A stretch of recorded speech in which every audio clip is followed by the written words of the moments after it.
It was a warm Tuesday evening in a small southern town, the kind of pets where time moved a little slower and Fox noticed who was new and who didn't he belong. A man in his late 60s stepped into the corner diner just off Main Street, the screen door running like it hadn't been soiled in years.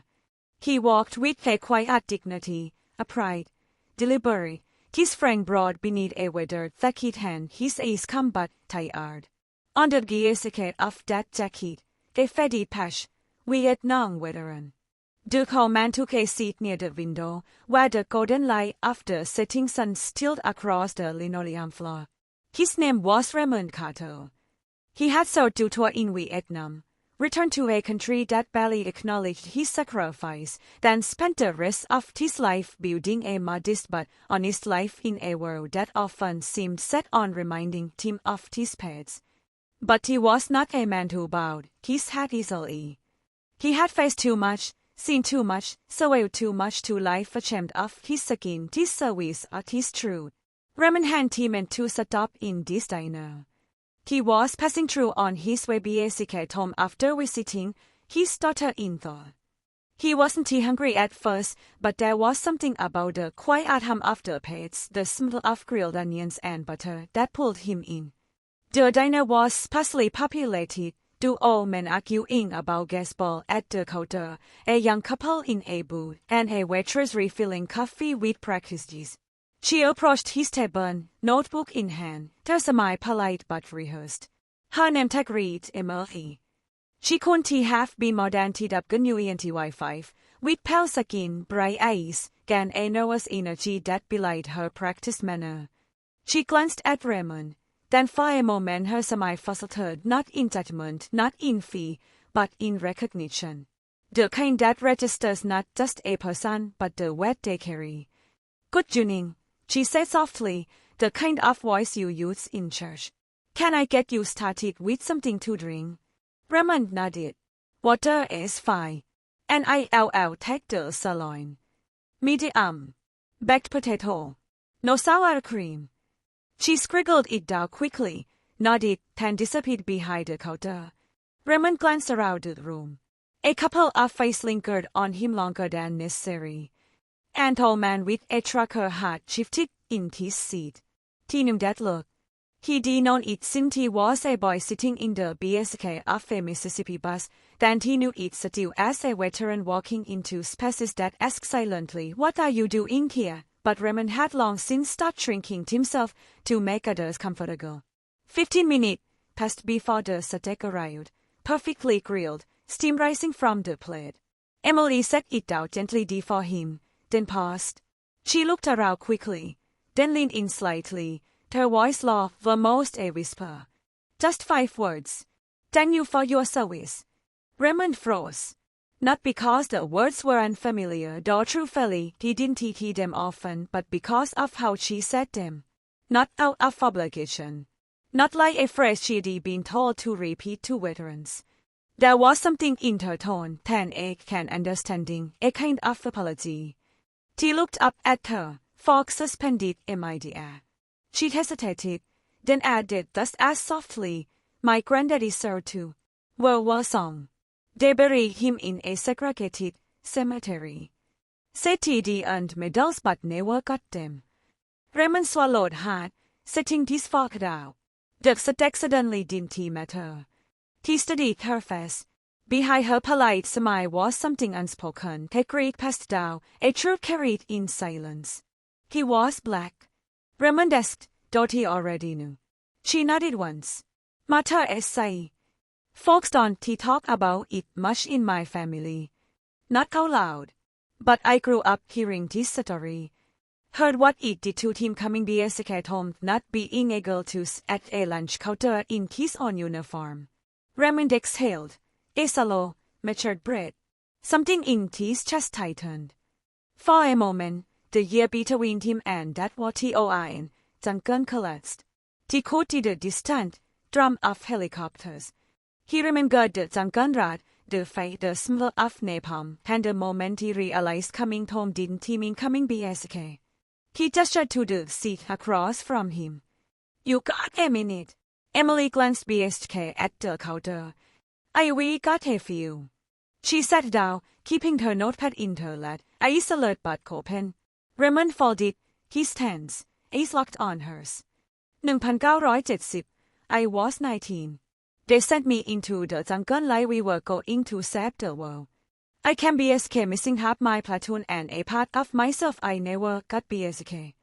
My mama met me at the bus stop in her Sunday dress. Not a soul was shot up. Not the town. Not the pastor. Not even the niggers who used to borrow sugar from our kitchen. Emily listened, and moving, her fingers tightening around the notepad. I wore that uniform proud, Raymond continued. Thought it meant something. But that same day, I tried to get lunch at a cafe. Wayman behind the counter told me I could take my government monkey suit somewhere else. Said it didn't mean nothing here. The silence between them grew thick. Emily blinked rapidly, her throat working to keep down emotion. Raymond wasn't trying to make her feel guilty. He could see in her eyes that she already carried her own weight. He just needed someone to understand. I spent the next 30 years walking through this country like a ghost, he said, his voice softer now.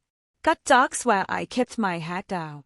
Raised a daughter who now teaches kids to love their skin.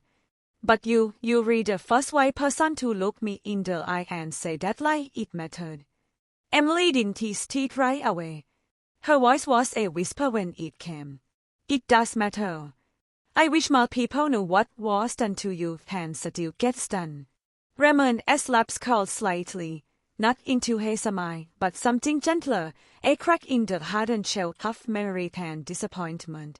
You don't tell me anything, he said. No, she replied, but maybe I owe him my granddaddy. And men like you. She stood slowly, eyes shining now but no tears falling. If you ever come BSK true, your meal is on me. Raymond chuckled faintly. You keep talking like that, I'll make this a habit. As she walked away, Raymond sat quietly, the weight of her words still hanging in the air. Around him, the diner resumed its usual rhythm, plates clinking, silverware scraping, conversation bubbling in the background. But something had shifted. Not in the world side. Not yet. But in that moment, something unspoken had been seen, named, honored. For Raymond, that was no small thing. For decades, the silence had been deafening. Now, a whisper had cracked it open. And that whisper was enough to stop a man like Raymond Carter, hardened, proud, and rarely surprised, dead in his tracks. Raymond didn't rush to the Jew. He sat with his plate long after the last bite of steak was gone, the warmth of the food replaced by something a deeper recognition. Not the kind that makes headlines, but the kind that creeps in slowly and settles into the soul. He stared out the window as the sun dipped below the trees, watching the town roll into dusk. A bird rustled the leaves. Children's laughter echoed faintly from somewhere down the block. But Raymond's mind was elsewhere, drifting backward through yeartic with silence and survival. He lived a full life, if you counted year. But hadn't he always been kind? After Vietnam, jobs came and went, some taken gladly, others accepted with gritted teeth and quiet rage. He never let bitterness consume him. It wasn't in his nature, but he also never fully unpacked the wounds that didn't bleed. Not because he couldn't. Because in all those years, no one had truly asked him to. Until tonight, Emily returned to his table one last time, refilling his water. Can I get you anything else? Raymond looked up and shook his head. No, Mark am. Just thinking. She lingered a second, that Steve sensing this moment meant more than it appeared to. Thank you for sharing what you did, she said. Sometimes folks need to think that don't come with sugar on top. Raymond's laugh was loud and harsh. And that's the truth. As she turned to go, he reached into his coat pocket and pulled out a Sam's folded photo, Chris's chat, Connor's one. Before you had golf, this was me. And my brothers. Emily took it carefully, her eyes scanning the black and white image. 6 young black men in fatigues, arms around a gift her, DIRTSTIAKD, hands smiling through exhaustion. One of them, Raymond, stood slightly off-center, eyes just as steady then as now. My best friend, Raymond said, pointing to the man beside him, was killed 2 days after that photo. Stepped on a landmine. Never made it past 20. Emily blinked down at the image, holding it like something sacred. I am so sorry. Raymond nodded slowly. I carry them with me. All of them. Every day. She handed the photo back. Then for a moment the fingers touched. It wasn't romantic. It wasn't even personal. It was something older than God of them, Greek meeting reverence, pen meeting listening. That night, Raymond checked into a small motel off the highway. The walls were thin, the water lukewarm, and the pillows too soft, but he didn't mind. He lay on the bed, hands folded across his chest, and stared at the ceiling. Emily's words, "Thank you for your service," played over and over in his mind. But it wasn't the words themselves. It was the way she said them. The weight behind them. The fact that a white girl in a small town diner had cracked open a door most people never even acknowledged existed. He thought about his daughter, Simone. How had she worked to rise above, to push through, to stand on the foundation he bled to build.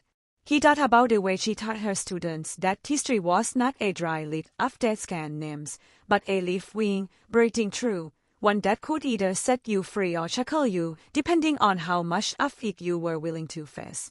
Raymond drifted to sleep slowly, memories looping through his mind like a reel of faded film. In his dreams, the sunken candy thought, sticky, loud. But so did something else. A voice. A whisper. The voice of a young woman saying words he never thought he needed to hear. The next morning, before hitting the road, he stopped by the diner once more. It was early. The window fogged slightly with condensation, the scent of fresh biscuits and brewed coffee floating in the air. Emily wasn't there. Another waitress, older, tired, disinterested, took his order. Raymond left a note tucked under a clean coffee cup. Your words meant more than you know. Keep listening like that, then you'll change more than one life. He signed it, Raymond Carter, USMC, Vietnam, 1970-1972. Biscuit on the road, the towel faded into the rearview mirror. But the moment remained. And it traveled with him. In the day that followed, Raymond told Simone about what happened. They sat on her porch, cicadas humming in the background, as he recounted every detail. Simone sat in stunned silence for most of it, her eyes misting. You know, she said after a pause, you tell me to teach the truth, to keep it alive. But you rarely tell it. Raymond leaned back, lips pressed into a lie. Maybe I didn't think anyone wanted to hear it. Or maybe, Simone said softly, you forgot how much it matters that it is told. Raymond nodded, slowly. He was learning. Still, in a time where so much noise drowned out truth, where polarization and ignorance often ruled the day, something as small as a whispered sentence in a quiet diner could still break through. It was a reminder that dignity is not given, it is recognized. And that recognition, even when quiet, even when late, carries power. Weeks later, Emily found Raymond is not while clearing tables. She read it twice, then folded it neatly and placed it inside her apron pocket. That night, she called her grandmother, the only person left who still talked about her granddaddy. Tell me about him again, she asked. Everything. That conversation stretched for hours. Photo came out. Letters were read aloud. Wounds reopened. Truth spoken. It was messy, and painful and beautiful. Emily began collecting his record. She requested his military file. She found a photo of him in uniform, standing outside a segregated barracks. She put it in a frame. And on the GSK, she wrote, "For every man to serve this country and came home to a different kind of war." In Raymond's quiet home, he added a new frame to his living room wall. It was the old photo of his brothers in arms, freshly reset and red-framed. Beneath it, a brass plate etched with sick names, his brothers. Then beside it, something smaller, a folded napkin from a diner in a small town, and a single line scrawled across it. Thank you for your service. Because sometimes, dignity doesn't teach out. Sometimes, it whispers. Then in that whisper, cold lives can be honored. 3 months had passed since Raymond Carter had stepped into that quiet diner and heard 5 words that shook something loose in him. The day since had been filled with reflection, but also moment. It had been cracked open inside him when he sealed off decades ago, and now he found himself compelled to walk through it. One afternoon, Simon found him at his old writing desk, the keen with deep draws and a faint scent of cedar. A young lowly girl had sat in front of him, pages filled with neat, deliberate handwriting. She leaned over his shoulder. You writing your story? She asked. He nodded, not looking up. Somebody else gotta tell it before it disappears. Simon placed a gentle hand on his shoulder. Then tell all of it. And he did. Raymond began visiting school, talking to students about his service. Not in the shiny, elevated up new area way they seen in movies, but in the real way what it meant to fight for a country that often refused to fight for you. He told them about crawling through swamps under gunfire, about letters from home that sometimes never arrived, then about how the worst part of war wasn't always the battlefield, but the homecoming. At first, some students didn't know how to respond. They never heard a black veteran speak like this and filtered and polished honest. But then the questions started coming. Did they treat you different because you were black? What made you keep going? Do you regret it? He answered every question. Every single one. No, I don't regret serving. I regret what happened after. But I am proud of how I stood in it. Proud I didn't let them strip that from me. Word spread. Teachers began inviting Teen BK. Lochon papers wrote about the talks. But what surprised Raymond most was the number of white students and parents who came up to him afterward quietly, most nervously, and said, I never knew. To each one, Raymond would offer a matured nod. Now you do. That is where change begins. Meanwhile, BSK in that small southern town, Emily's quiet efforts had grown into something bigger. With the tale of her grandmother, she organized a community event honoring black veterans who had served and been buried in segregated cemeteries. They held it at the Lochon Park. It wasn't large, maybe 50 people showed up, but what mattered was to come. Descendants, elders, teachers, kids, and a few hesitant folks who had never acknowledged that part of Taoist history before. Emily stood at the front of the muddy crowd, her hands trembling slightly as she clutched the microphone. When I was a kid, she began, I was taught to love my country. I still do. But I wasn't taught to build it. I wasn't taught to bleed for it and then came home to the desk of the bus, to unmarked graves, to silence. That silence ends today. Behind her stood a small marker, a row of simple white flags, each one bearing a name of a Lochon black veteran previously left out of the Taoist public record. Emily had tracked them down with detail of church elders, family member, and Lochon archives. One of the names caused Sebastian Prozap, Staff STT, Charles Elisha Bennett, her graduate and the FATHA.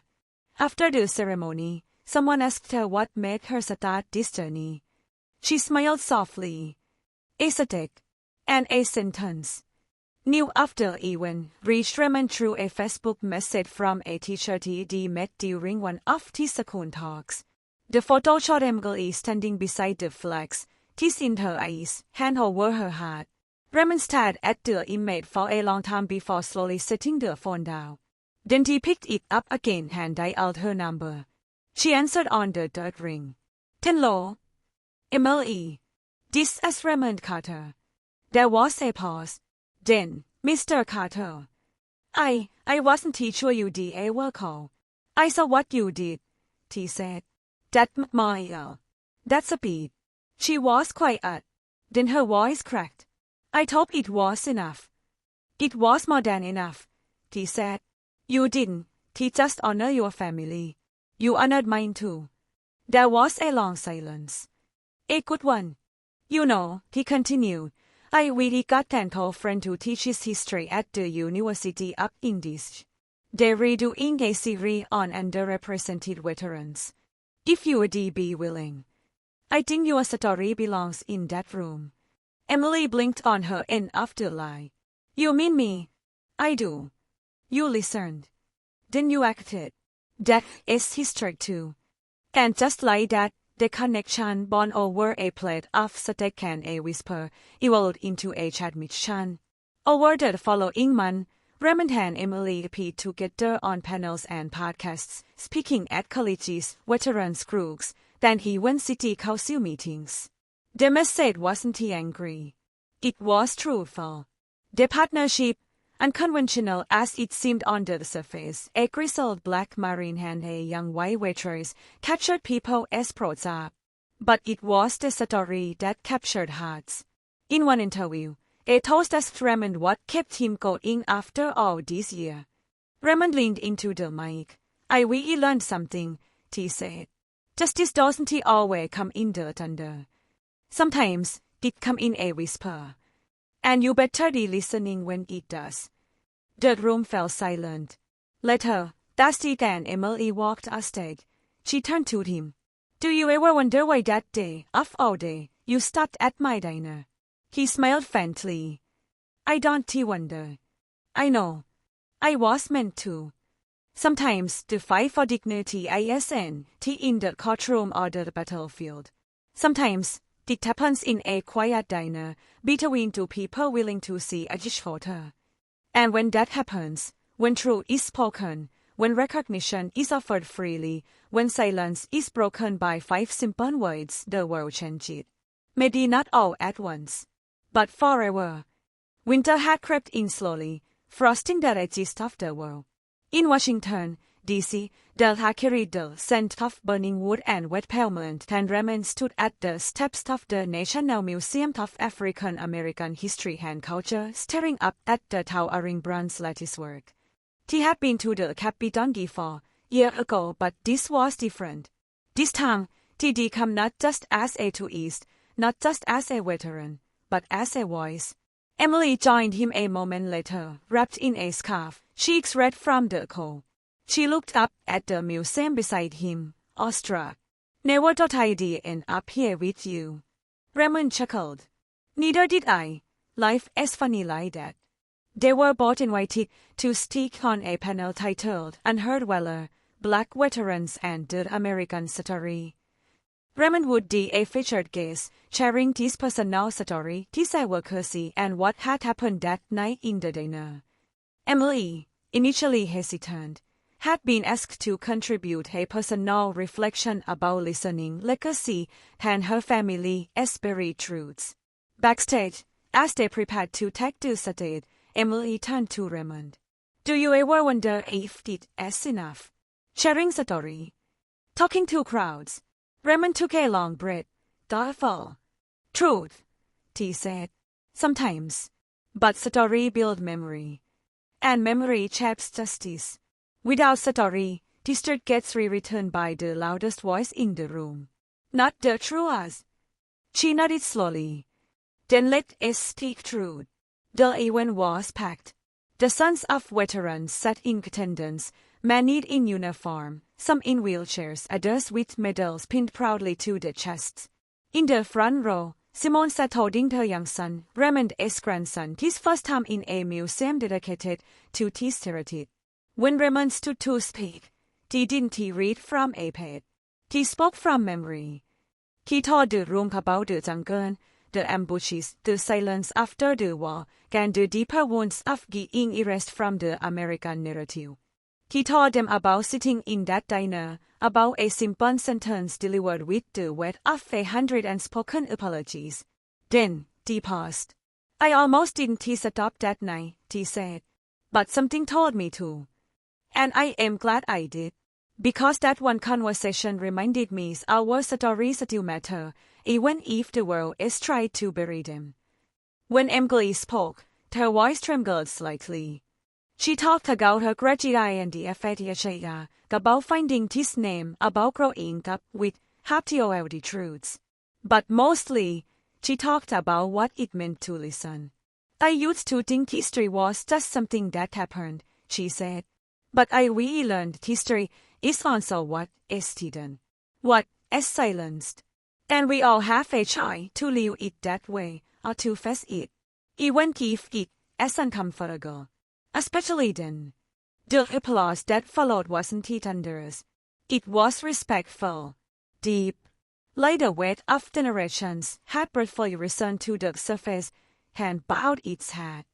Afterward, people approached them, elderly men in tears, students holding notebooks, teachers asking for resources. But what struck Raymond most was a young white man who stood awkwardly to the side, waiting for the crowd to clear. When he finally stepped forward, he shook Raymond's hand tightly. My grandfather was in Vietnam, he said. I never asked him what it was like. I think I was afraid. But didn't you today? I think I finally understand what I need to do. Raymond held the man's gaze. Don't you wait too long, he said quietly. The past doesn't wait for us. That night, as they walked back to the hotel, snow began to fall, soft, steady, cleansing. Emily looked up at the sky. Feels like something is shifting, doesn't it? Raymond didn't answer right away. He watched a young boy across the street, laughed and catch flakes on his tongue. Yeah, he said finally. It does. In the month that followed, Raymond continued speaking, but now they started recording. Simon bought him a camera, and together they launched a YouTube series, Quiet Valor, Story They Forgot. Each episode featured Raymond telling a story from the war, sometimes tragic, sometimes triumphant, always real. Emily appeared in several episodes too. She interviewed Lochon historians, spotlighted forgotten veterans in her town, and began organizing annual memorial events. The first year, they had 50 people. The next, over 300. And among them were descendants of both the erased and the erasers, people slowly waking up to the truth that killing can't happen without TIUTHTELLYNT. But even as the work grew, Raymond remained grounded. He wasn't looking for fame. He was looking for justice through memory, a kind of reckoning that didn't require outrage, just courage. On his 70th birthday, Simon and Emily surprised him with something he never expected. They took him to a restored cemetery on the edge of an old, neglected plot of land where several black veterans had been buried without markers, their names lost to time. But not anymore. Now, standing tall in the center of the plot, was a gleaming black granite monument. At the top, etched in gold. To those who served and were forgotten, may you never be silent again. Beneath it, a list of names, including his guest friend Elijah Freeman. Raymond stared at the stone, hands trembling slightly. Emily stepped beside him, placing a gentle hand on his BSK. We raised the funds, she said softly. The community chipped in. Even the whole mayor. He didn't speak. He couldn't. He simply nodded, a singularity tracing the light of his cheek. Later, as the sun dipped lot and families began to leave flowers at the monument's gate, Raymond whispered quietly to Emily, "You know what this is?" She looked up at him, eyes dry. "This," he said, "is what justice looks like when it finally arrives quiet late, but here." Spring arrived like a slow exhale. Trees once now bloomed with life. Then the ground, once cold and forgotten beneath the cemetery monument, began to breathe again. Birds chirped in the mornings, then children left on bikes nearby, weaving through a world unaware of the lives that had been laid down so it could remain free. Raymond Carter had always known that history lived not in books but in people, in the pain they carried, the joy they protected, and the truth they refused to bury. In the month after the unveiling of the monument, He felt something shift inside him. Not an ending, but an opening. For yet he had carried the burden of silence, the ache of being unseen. Now, for the first time in decades, he no longer walked alone in that truth. The video series Quiet Dweller had gained unexpected traction. Veterans from all over the country wrote in, sharing story with Simone and her team. Story that had never been spoken aloud, passed out in broken fragments at kitchen tables or whispered in barber chats, story aching to be heard. Some came from Black veterans like Raymond, others from Latino and Native DROTHIs in AIMS, then even white veterans who had seen firsthand the injustice and segregation among their own ranks and had never had the words or the courage to speak up. Raymond recorded a video one June, just as the sun cast golden streaks across this living room wall. The camera rolled as he said basic, a steady, voice clear. Let me tell you what memory does, he began. It doesn't just remind us of the past. It prepares us for the future. If we forget what has been done, what we lived, we'll repeat it, dressed in new clothes but wrapped in the same lies. But when we remember truthfully, we reclaim dignity. We stop being ghosts in our own country. The video went viral, not because it was loud or slickly produced, but because it was real. It was an elder looking into the eyes of a generation and saying, "This is what was done to us. This is what must be done next." After that, the Smithsonian reached out. Then PBS. Then the Library of Congress. They wanted to record Raymond's funeral history. Unedited, unfiltered. Raymond sat for 6 hours over today, sharing every chapter with Vietnam coming home, the silence, the pain, the plate of steak, the 5 words that cracked open a dang.